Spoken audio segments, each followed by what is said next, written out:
Broadcasting from the Business RadioX studios in Atlanta, it's time for IT Help Atlanta. Brought to you by TeamLogic IT, your technology advisor. Now, here's your host, Rick Higgins. Good morning and welcome everyone to the IT Help Atlanta radio show, the show that profiles small to mid-market businesses and highlights how those companies use technology to succeed. IT Help Atlanta is brought to you by TeamLogic IT, your managed services technology advisor. Specializing in cybersecurity, cloud, and business continuity solutions, TeamLogic IT leverages cutting-edge technology to solve all types of business problems. Go to ithelpatlanta.com for audio archives of this radio show and to learn more about our sponsor, TeamLogic IT. I'm your host, Rick Higgins, and today's guest is Richard Grove, the Chief Operating Officer of Wall Control. Good morning, Richard. How are you? Morning, Rick. I'm doing good. How about you? I'm really glad you're here, and we really appreciate your time. Glad Richard, to be here. Thanks for the invitation. You bet. Richard, tell us about who you are and what do you do? So my name, like you mentioned, is Richard Grove. I run our brand, which is Wall Control. We're a wall-mounted tool storage system. Just wall-mounted storage systems in general. Tools are kind of how we started, but we've gone into a lot of different applications at this point. We are also a family business. My grandfather started a tool and die shop in the 60s, and that's grown and evolved. Over the years, that's still alive and well. The business is strong, and in the early 2000s, things weren't so great, and things were slowing down. We were seeing a lot of our work go offshore, and so my grandfather and my dad had been kicking around this idea of wall control, and we had actually built some prototypes for our own floor to have a nice solid metal pegboard system. And when things slowed down, we had tool makers that didn't have work, and trying to hold on to people as long as we can rather than lay them off. We tooled up to make this product line ourselves. We created the entity, which is Wall Control, sought patents for the system, and started, putting the groundwork in to make a product to go to market with it. So, and then, not to get too long-winded, I came in 2008, and it really wasn't anything at the time because my dad and granddad both had, their regular jobs doing tool and die. So this was my focus. My background's mechanical engineering. I worked for the Department of Defense before I came to Wall Control. And so as an engineer, I was doing probably a mix of 50-50 tool and die / wall control. And over the course of a year or two, it quickly became, I was 100% wall control as the brand started to grow. So, and we've grown since then. At the time, we were in working out of the same building, sharing space.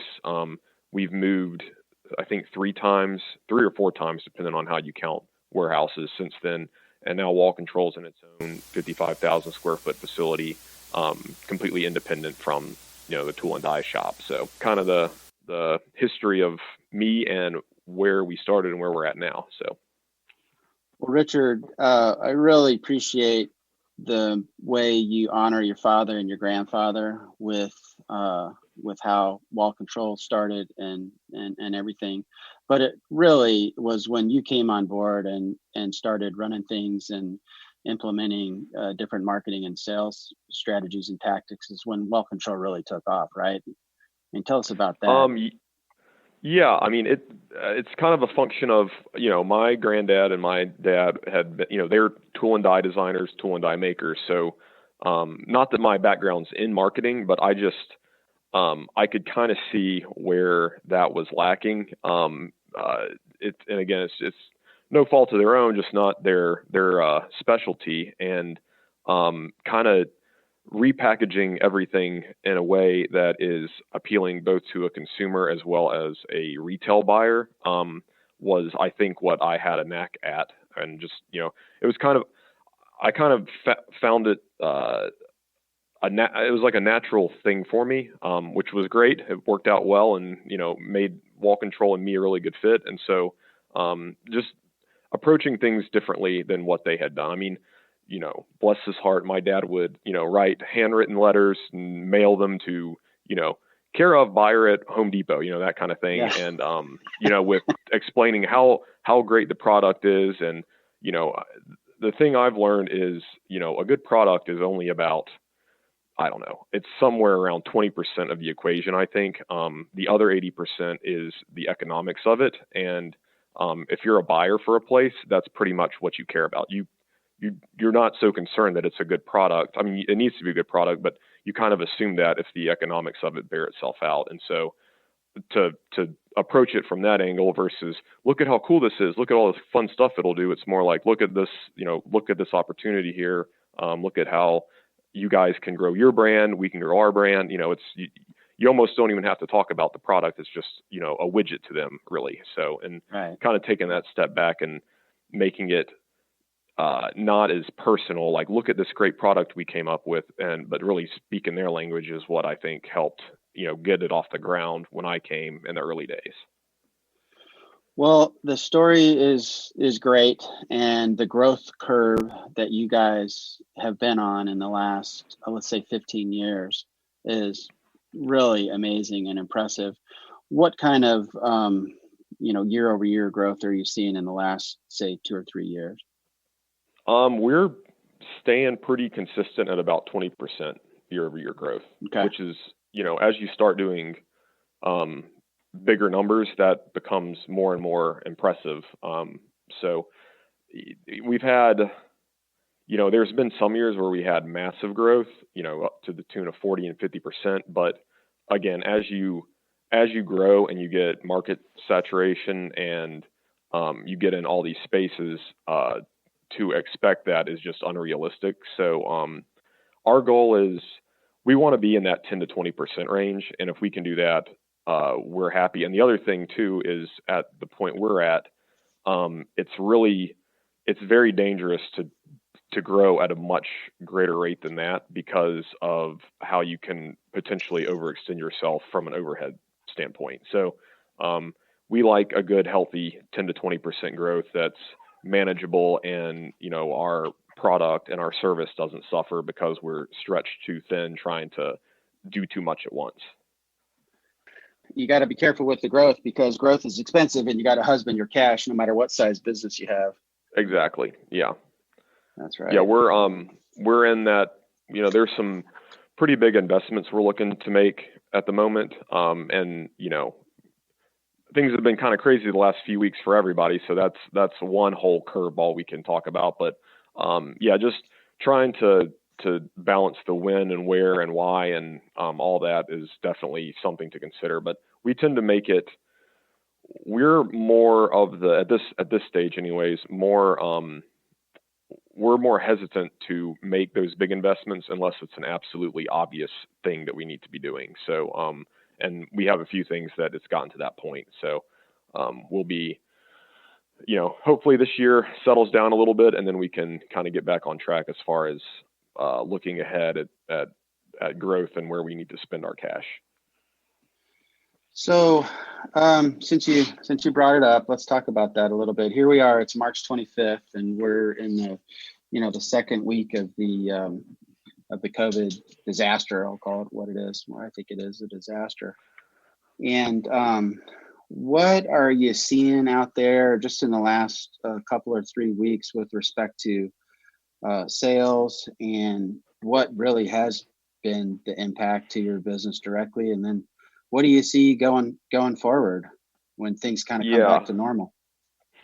Well, we're fortunate that in the immediate, here and now, we haven't seen it negatively impact our sales. In fact, we've seen, from the wall control perspective, we've seen a pretty decent bump in the last week. And I think that's a function of, like, right now, people are at home. They still, the work from home folks still have jobs and still have income. And our product is, it's for you to organize your home and your space. So people actually have time to tackle a bit of a DIY project. I mean, it's right. Super easy to install and use. So we've seen, almost like Christmas time type B to business to consumer purchasing, which is pretty interesting.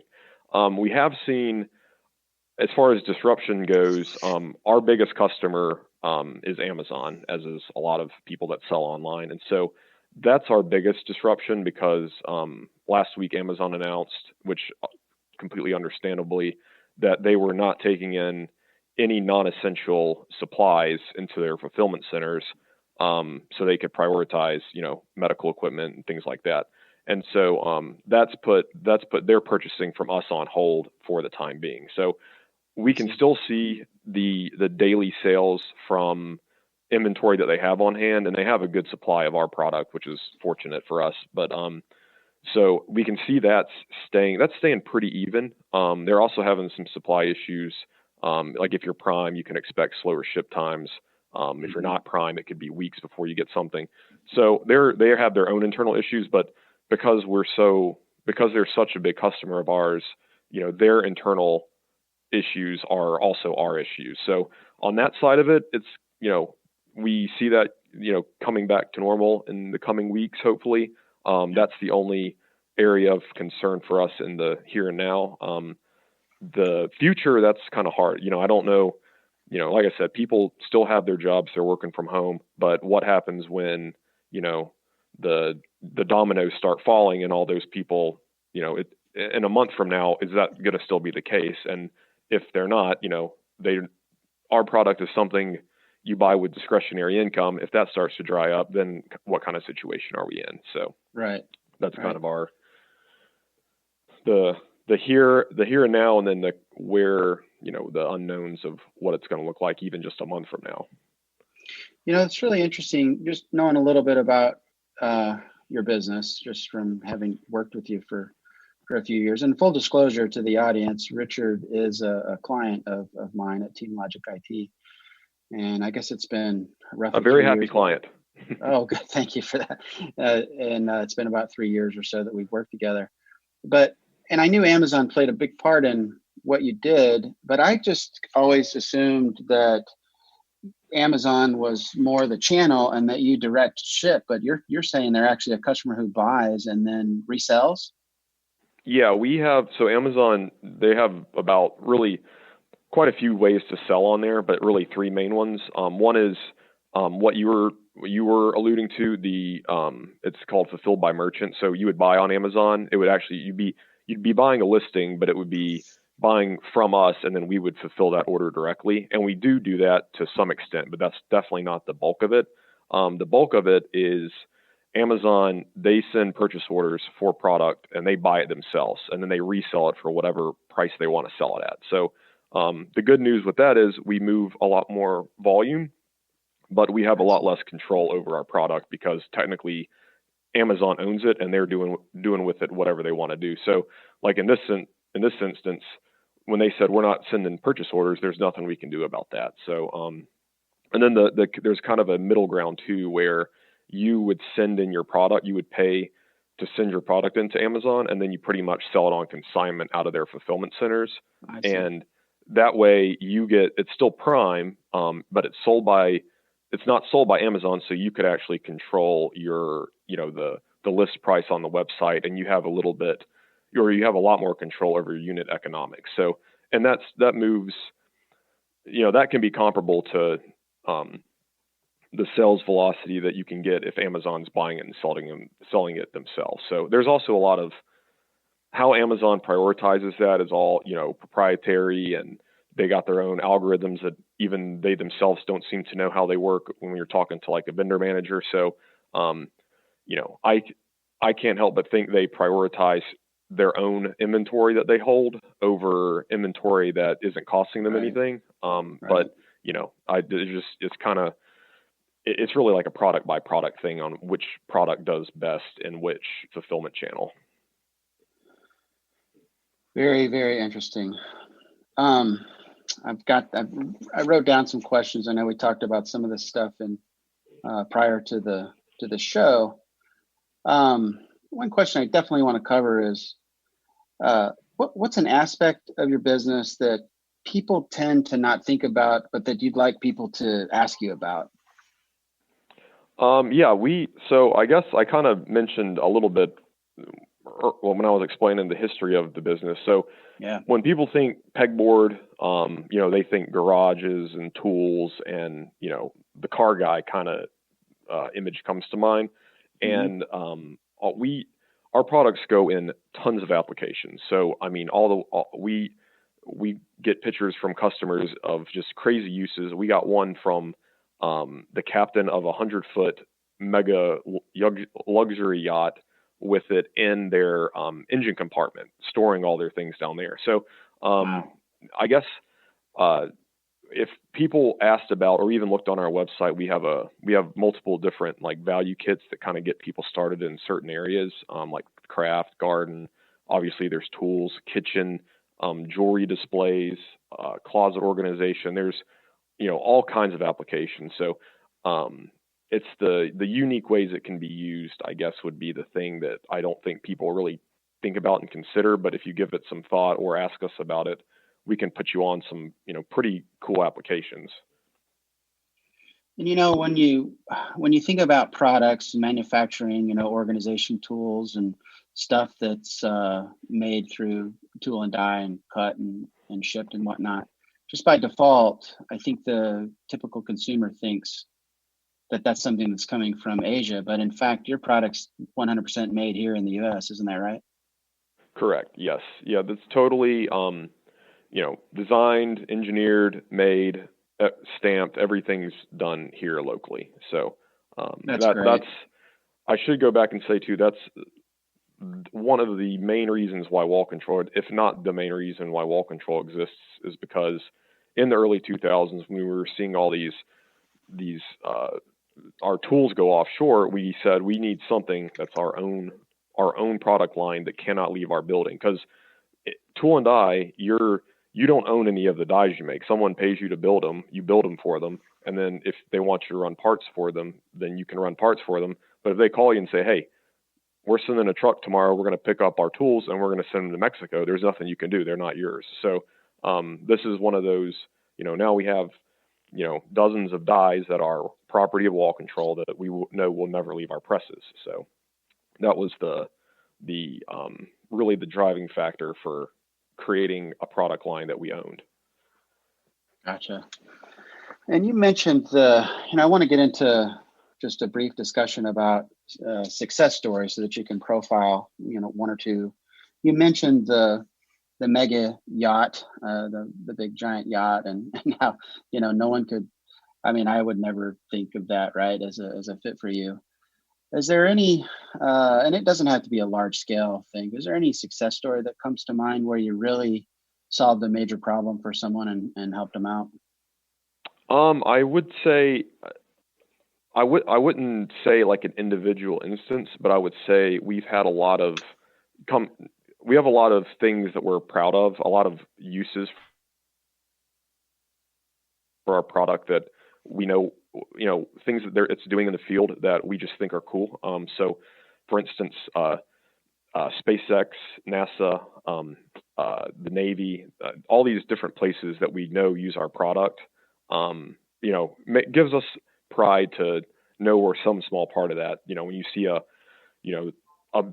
massive Falcon 9 rocket take off, you're like, we got wall control in there, not on the rocket, but in the shop that built the rocket. And it's that little bit of it's pretty cool. In the Navy, we have, I would say probably thousands of panels on naval ships that have been purchased over the years. And,